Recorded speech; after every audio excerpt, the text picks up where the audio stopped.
Today we are back at a local fire department and are working to organize one of their storage areas. We spent about 12 hours working on the other side of this unit. It's huge. And today we've come back. You can see we've got to go through all these shelves. Then organizing what remains so that it serves the local fire department so they can easily access. Oh, it's raining. You can't see. Yeah, it's raining. So they can quickly access what they need and serve their city well. I didn't show you this in the last video, but day one was actually twice as much work as it looked.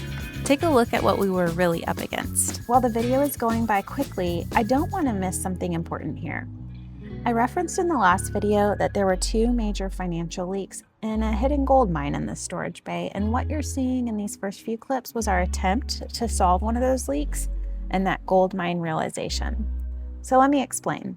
The department was aware that they had items they were no longer using that were eligible for auction. The problem was they didn't know exactly what they had, and the clutter was so dense it was physically blocking them from getting out the items they did know they could auction. So we created an auction zone. Everything on this back wall is now a dedicated space for items that no longer serve the department, but could still recoup money for the department through a strategic auction. This happened over time. As they retired old equipment and brought in new gear, they knew the old stuff still had value. Being good stewards, they didn't want to just trash it, but it's much more efficient to gather a collection and go through the auction process once, rather than one item at a time. Knowing they wanted to auction, they would place items in here, but previously it didn't have a zone, so there are items all throughout this bay that needed to go to auction, and because they were spread throughout, they didn't know how many items they actually had. This is a transferable concept for your home. First, as you bring in new items, consider if you should remove an item of similar use or function, like one in, one out rule. Second, selling your gently used items is a great way to offset the cost of new items while simultaneously decluttering items that will no longer serve you. If you prefer to sell your used items, there are two ways to do it. The first option is to list each item immediately, or at least the same day, as you decide its time and your space needs to be over. The second option is to create a zone, like we're doing here, and list them all at once. In either case, I recommend setting a time limit. Once that time is up, you've got to get the item out of your home. My favorite way to do this is just to put the item in the car. That way, I'm sure to see it the next time I'm running errands. If you live in a city and use public transportation, you can simply put the item by the door.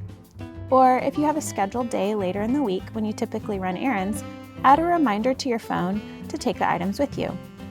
The main point here is schedule a time on the calendar for the items to leave, or else they will continue to be physical clutter in your space that will continue to weigh on your mental bandwidth. And I want to throw in a thought for those of you who might be feeling pressure. You might be thinking, okay, Lindsay, I hear what you're saying, and I understand it might be beneficial to sell my gently used items, but I feel like I barely have the time and energy bandwidth to decide what to declutter, let alone do all those steps just to get rid of it. To this, I would say, I am absolutely not shitting on you, and don't shit on yourself. If you find yourself at the point of overwhelm and all this talk about selling makes you feel stressed, there is absolutely no shame in letting a good item go without selling it. The goal is to create a home or a workspace that supports your needs and your values. We all have unique facets to our lives that make us different in differing circumstances, time constraints, physical constraints, and energy levels. So if the stress of selling is costing you more than the item is worth, let it go. Something pretty wild happened this morning. As Hunter was moving one of the heavy shelving units, he came across a live wire that had been tucked away. It arced the biggest spark right in front of him. Honestly, it was a terrifying moment, and I'm just so very grateful that no one got hurt.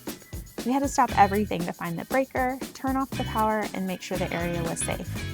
It was a huge reminder that when a space gets this out of control, you aren't just losing money, you can lose track of safety too. So once we were safe, we hit the second priority, logical zones. The main problem was because there was no logical zones for items to go in, people were just throwing backup supplies and tools all over the place. I literally found fire extinguishers in 6 different spots. No wonder they didn't know how many they had.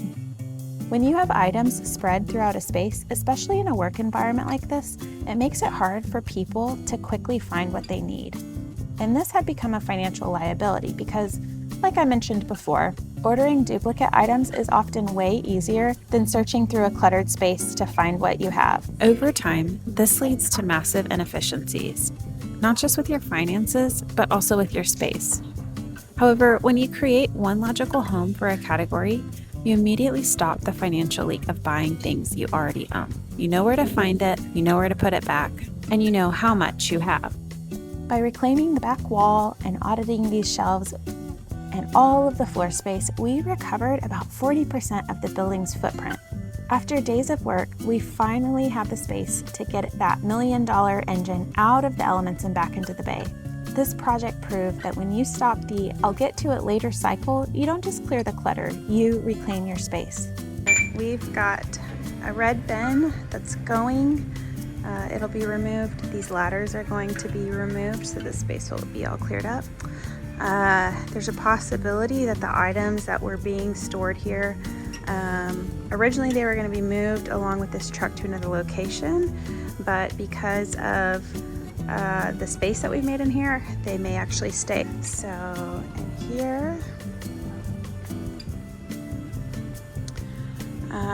right now this space is going to be used for, we have good fire extinguishers, some empty bins.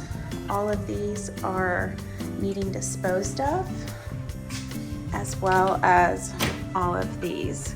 So when someone comes, they know what they can grab easily that's working and in good condition, and the things that are not are clearly delineated, whereas before it was all mixed matched and hard to tell. Back here we have a whole area for winterized. So we've got winter supplies, chains, fluids, winter tires, and then a couple extra spare tires.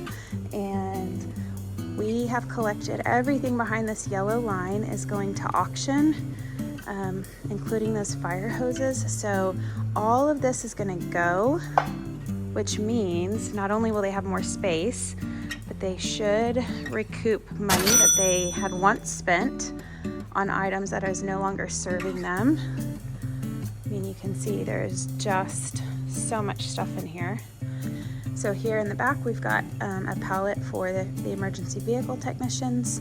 This is some of their product. This is an item that's needing repaired, so it's housed there while it's waiting for repair. And on this back wall, we have taken everything out and organized it, organizing like versus like, so that they can see what they have and see if they need to order anything. Again, this is mostly back stock, and so this is not everyday supply, but you can see we've got dollies down here, easily accessible with just a little pull of the handle, and then tucked away when they're not in use. If you're ready to simplify your space, click the link in the description below. Thanks for watching, and I'll see you in the next one. I keep trying to film while the train is driving through, so hopefully not too loud. But today we are back. Okay, we'll wait a second. Did we do it? Not yet. Oh. We did it. We sure did.